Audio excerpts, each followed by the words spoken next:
안녕하세요. 매일 아침 말씀 묵상에 오신 여러분을 진심으로 환영합니다. 8월 24일 목요일 성령 충만한 예배. 생각할 문제: 술 취함은 어떤 영향을 미치는가? 술 취함과 성령 충만은 어떻게 비교될 수 있을까? 오늘 우리에게 주는 교훈은 무엇인가?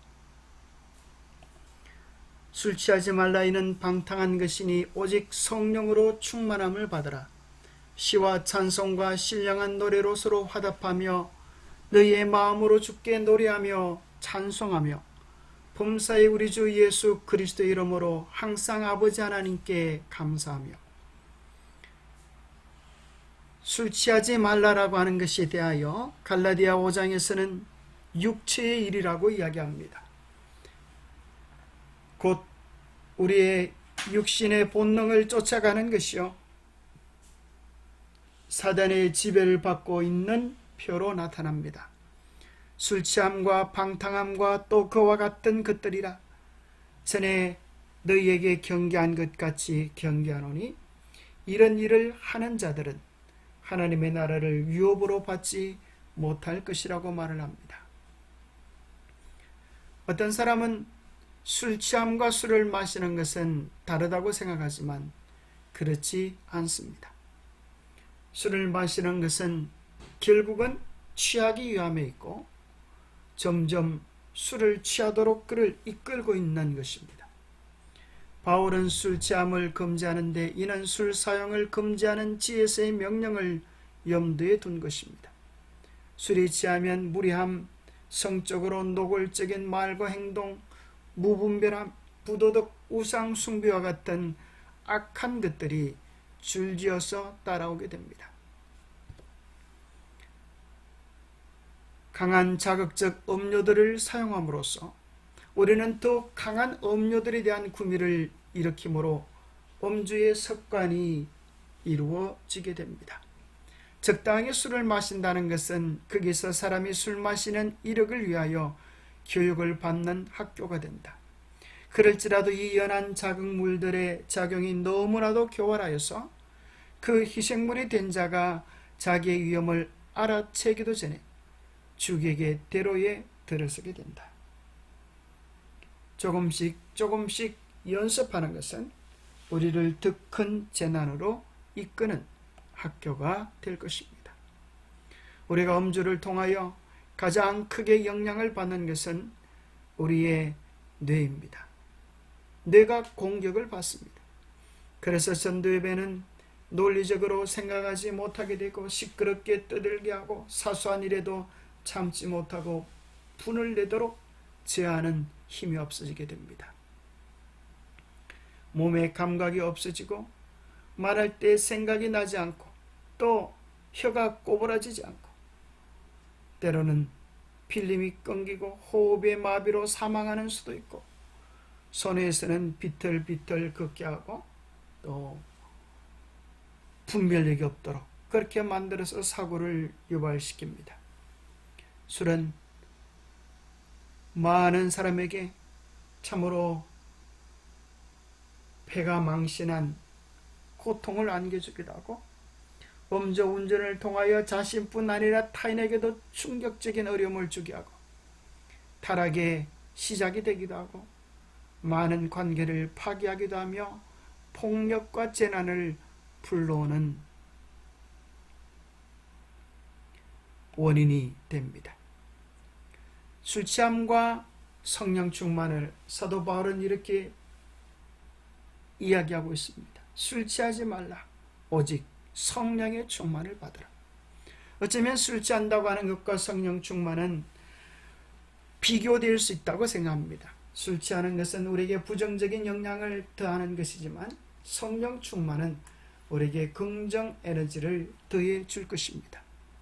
술을 마시게 되면 술이 자신을 지배하게 되어지고 성령 충만해지게 되어지면 이제는 성령의 강건하신 역사가 그를 다스리게 될 것입니다.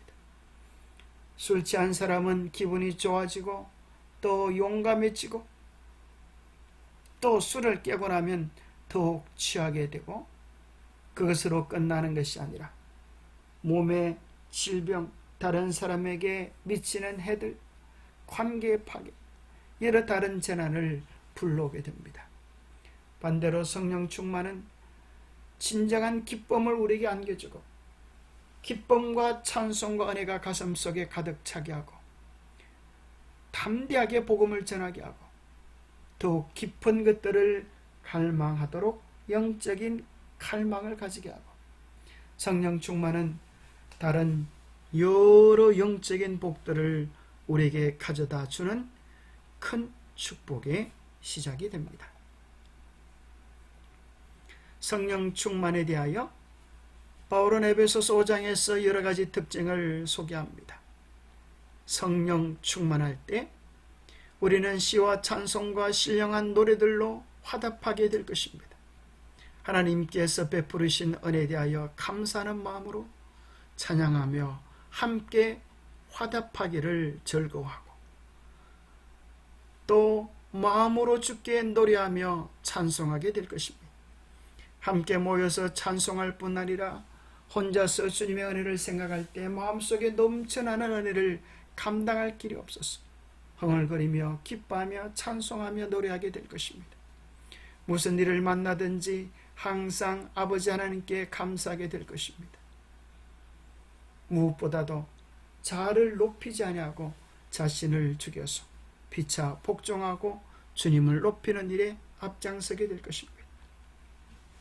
성령 충만은 무엇보다도 우리의 육신의 소욕을 제어하는 힘을 주게 될 것입니다.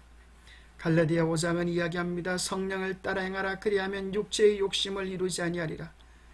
육체의 소욕은 성령을 거스리고 성령은 육체를 거스르나니 이 둘이 서로 대적함으로 너희가 원하는 것을 하지 못하게 하려 함이니라. 우리는 결과적으로 성령 충만한 사람이 될 것인가, 아니면 욕심이 충만한 사람이 될 것인가, 둘 중 하나로 우리 인생이 결론나게 될 것입니다. 성령 충만은 예수로 충만한 것입니다. 요한복음 16장 14절에 보면 성령이 예수 그리스도의 영광을 나타내겠다 했습니다. 성령 충만할 때 우리는 예수님의 깊은 것들을 깨닫고 예수의 마음, 예수의 심정, 예수의 은혜로 가득 차게 될 것입니다. 성령 충만은 말씀 충만입니다. 내가 너희에게 이런 말은 영이요 생명이라. 성령은 말씀으로 우리에게 임하여 말씀의 권능, 말씀에 대한 갈망을 우리에게 줄 것입니다. 성령 충만은 사랑의 충만입니다. 우리에게 주신 성령으로 말미암아 하나님의 사랑이 우리 마음에 부은바됨이니 하나님의 사랑이 한없는 은혜에 젖도록 만들어서 우리로 회개케 하고 변화시켜주고 주님을 닮고 싶어하는 갈망을 안겨줍니다. 사랑이 충만한 찬양의 노래로 영광을 돌리라. 하나님께서는 당신께 대한 사랑과 헌신으로 충만해진 순결한 마음에서 나오는 찬양의 노래로 영광을 받으신다. 헌신적인 제자들이 모일 때에는 그들의 대화가 다른 사람들의 불완전함에 대한 것이나 불평과 원망의 냄새를 풍기는 것이 되지 않을 것이다. 온전하게 매는 띈 사랑이 그들을 두르게 될 것이다. 하나님과 동료 인간에 대한 사랑이 형제들을 위한 애정과 동정과 존경의 말을 통하여 저절로 흘러나오게 될 것이다. 기도하겠습니다. 하나님 아버지, 우리의 진정한 갈망이 세상이 아니라 하늘이 되게 하여 주옵소서. 우리의 마음속에 있는 진정한 소원이 우리의 욕망이 아니라 주님을 기쁘시게 하는 성령으로 충만한 삶이 되게 도와주옵소서. 세상의 것들보다는 언제나 하늘의 찬양이 우리 안에 차고 넘치게 하여 주시옵소서. 우리의 삶에 하늘의 뜻을 막는 여러 얽혀있는 악한 것들을 제해주시고 신령한 노래로 찬양하며 우리의 마음에 감사로 가득하고 말씀과 사랑으로 충만케 하여 주시옵기를 우리 주 예수 그리스도 이름 의지하여 간절히 간구하옵나이다. 인생은 선택과 집중입니다. 하늘의 것을 선택하고 그곳이 집중할 때 우리는 더욱 풍성함을 경험하게 될 것입니다. 세상과 하늘 사이에 왔다 갔다 할수록 우리는 더욱 갈팡질팡하게 될 것입니다. 오직 성령의 충만함을 받기를 사모하고 갈망하십시오. 오늘도 주님 안에서 사랑 충만한, 기쁨 충만한 날이 되시기를 축복합니다. 감사합니다.